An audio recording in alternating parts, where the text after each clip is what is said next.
너 우리 경기도의 경기라는 이름이 내년이면 무려 1000년이 되는 거 알아? 1000년?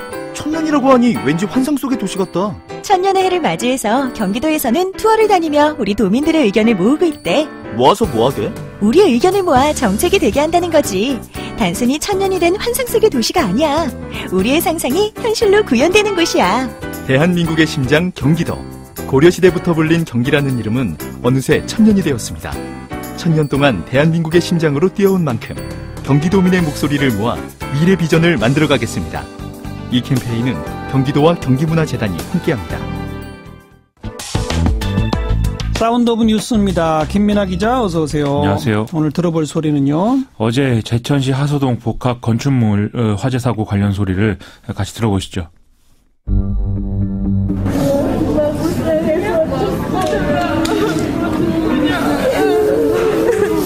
어머니, 내 여동생, 그 다음에 여동생 딸 조카 지금 3시 변을 당했어요. 우리 어머니가 돌아가시기 전에 전화를 했어요. 그 시간대가 5시 18분이에요. 이거는 병 걸려가지고 아프기라도 하면은 내가 마음의 준비라도 하겠는데 이거는 뭐 마음의 준비할 틈도 없이 그냥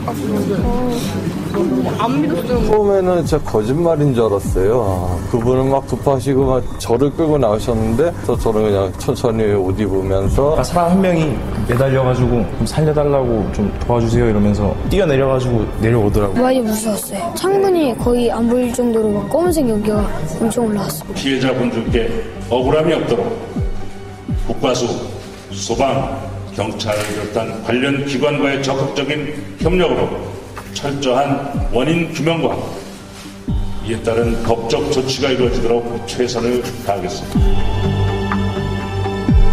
그야말로 참사인데요. 현지 분위기 정말 말이 아니겠어요.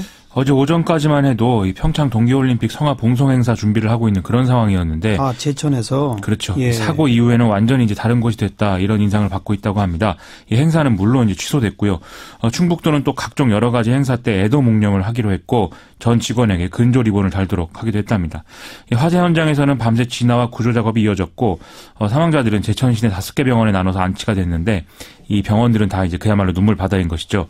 유족들은 희생자가 가장 많이 나온 이 2층 통유리를 좀 깨줬으면 더 많이 살 수 있었는데 그러지 않은 이유가 뭐냐 이렇게 분통을 터뜨리기도 하고 또 이외에 소방관들이 제대로 구조 활동을 하지 못하는 상황 그리고 사고 당시에 여탕 자동문이 열리지 않았다라든지 뭐 스프링클러가 무용지물이었다 이런 증언이 나오는 것들에 대해서도 어떤 원망과 질책들을 쏟아내고 있다고 합니다. 그 2층 통유리 지적에 대해서 소방당국의 설명은요?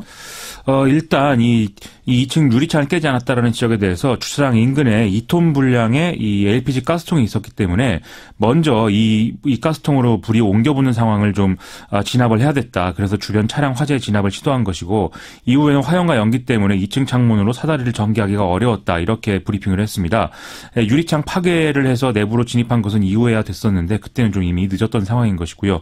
또 초기에 화재가 예상보다 너무 빨리 확대돼서 유독가스가 다량으로 분출을 해서 소방차가 현장에 도착했을 때 불법 주차 차량들 때문에 화재 현장에 접근할 수가 없었다. 이런 설명도 같이 하고 있습니다. 네, 오늘 문재인 대통령 현장을 찾았죠? 이 화재 현장을 둘러보면서 소방관들과 자원봉사자를 격려했는데요. 문재인 대통령이 이 자리에서 현장 소방대원들에게 이 고가차가 못 왔다고 하던데라고 하면서 그거 나중에라도 고쳐야 된다. 이렇게 좀 강조하기도 했습니다. 문재인 대통령은 또 이후에 사망자들 빈소가 마련된 5개 병원에 모두 방문했고요. 유족들을 위로하면서 공개 면담 시간도 가졌는데 유족들은 이 1층 천장에 뭐 열선 설치 작업 중에 발화가 있었던 것이 사고 원인이다. 이런 진단이 일부에서 나오는 것에 대해서 용접할 때 일당 10만 원짜리 안전사만 뒀어도 이런 사고가 나지 않았을 것이다. 이런 얘기를 하기도 했고 또 정부 대처가 아무래도 좀 늦다 이러면서 강하게 항의하기도 했다고 합니다. 네. 자, 다음 뉴스는 오늘 자유한국당 홍준표 대표 외에도 여러 정치인들의 사건 관련 판결이 쭉 있었는데요. 앞서 잠시 언급을 했는데 성완종 리스트 사건 관련 이완구 전 국무총리 역시도 무죄를 받았습니다. 홍준표 대표를 비롯해서 자유한국당 관계자들은 이완구 전 총리에게 명예회복의 기회를 줘야 된다 이렇게 얘기를 하고 있다는데요. 이게 이제 선거 출마 가능성 말하는 거 아니냐 이런 해석들이 나오고 있습니다. 네. 구체적으로는 뭐 충남지사 선거를 나간다든지 아니면 재보궐선거가 있는 지역구 출마 이런 것들이 있지 않겠느냐 이렇게 예상이 되고 있고요. 정계 개편 과정에서도 이게 이제 어떤 역할을 하는 그런 상황이 되지 않겠느냐 뭐 이런 얘기도 나오는데 지켜볼 필요가 있는 것 같습니다. 그리고 오늘 많은 정치인들에 대한 판결이 다 내려졌죠? 자유한국당 이철규 의원의 경우에는 총선 때 출신 고개를 허위로 알린 혐의로 재판에 갔는데 무죄가 확정이 됐고요. 무죄. 마찬가지로 지난 총선 때 상대 후보가 백화점 VIP룸을 이용한다. 이런 허위 사실을 유포한 혐의였던 더불어민주당 이재정 의원도 무죄가 확정이 됐습니다. 네. 또 당내 공천 과정에서 자신의 출마 자격에 대한 어떤 허위 사실 이런 것들을 표기한 성명서를 언론사에 보낸 혐의로 이제 기소된 자유한국당 김한표 의원은 벌금 80만 원을 받았긴 했는데 이제 의원직이 유지가 되는 그런 상황인 것이고요. 또 자신과 가족의 주소를 안산 상록구 갑지역구에서 상록구 을지역구로 옮기면서 이 동생 집으로 허위로 신고한 더불어민주당 김철민 의원도 벌금 90만 원 받고 의원직을 유지하는 상황입니다. 네. 민중당의 윤종호 의원은 의원직 상실했다면서요? 지난 총선을 앞두고 마을 주민 공동체 사무소를 만들어서 유사 선거 사무소로 사용한 혐의인데요. 벌금 300만 원이 확정이 됐습니다. 이에 따라서 민중당 소속 의원은 김종훈 의원으로 한 명이 되는 그런 상황이고요. 또 지난 총선 당시에 더불어민주당 소속 후보 지지를 호소한 혐의인 김생기 정읍시장도 벌금 200만 원이 확정이 돼서 시장직이 상실됐다고 합니다. 네. 다음 뉴스는요? 또 법원 판결 소식인데요. 거액의 횡령, 배임 등의 비리 혐의로 재판에 넘겨진 롯데그룹 신동균 회장이 1심에서 징역 1년 8개월에 집행유예 2년을 선고받았습니다.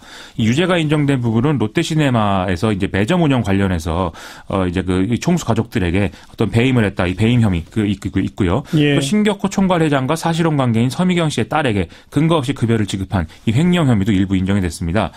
신격호 총괄회장의 경우에는 배임 일부와 횡령 혐의가 유죄로 인정돼서 징역 4년과 벌금 35억 원이 선고가 됐는데요.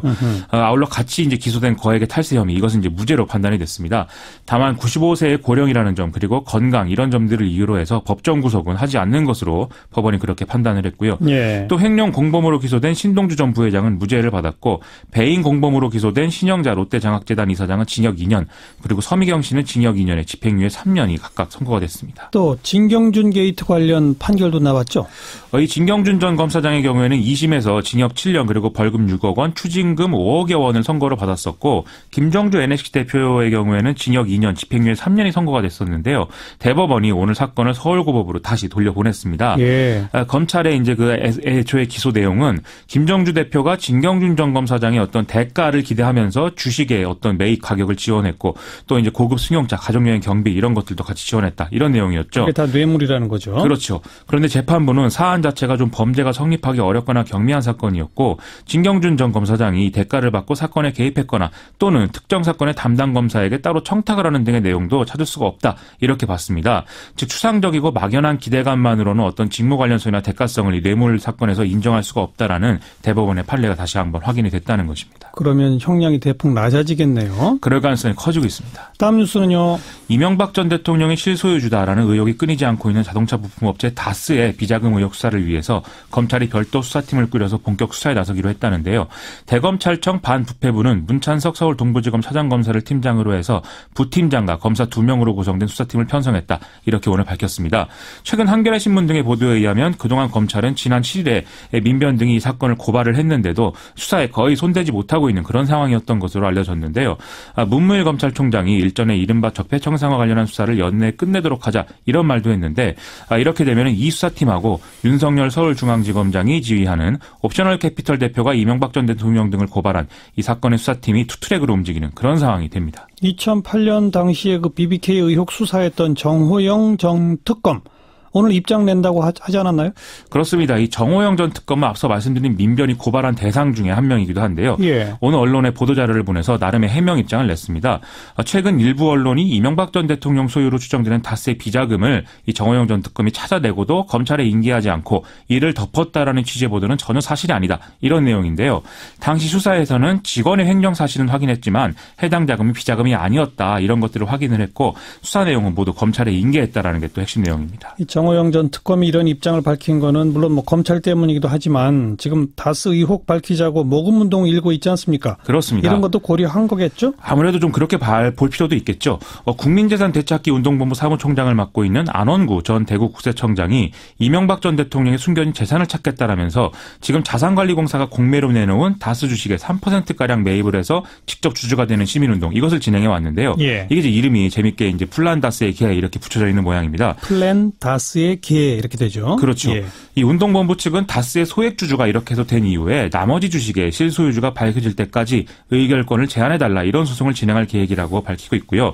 이후에 회계장부를 좀 들여다보고 감사를 선임하는 등의 주주권을 행사하겠다 이런 계획도 같이 밝힌 상태인데요. 지난 11월 30일에 이 후원 계좌가 처음 개설이 됐는데 3주 만에 3만 6천 명이 넘는 사람들이 참여를 했고 그래서 150억 원이 넘는 후원금이 거치는 상당한 성과를 거둔 상태입니다. 네, 여기까지 수고하셨어요. 고맙습니다. 김민아 기자였습니다.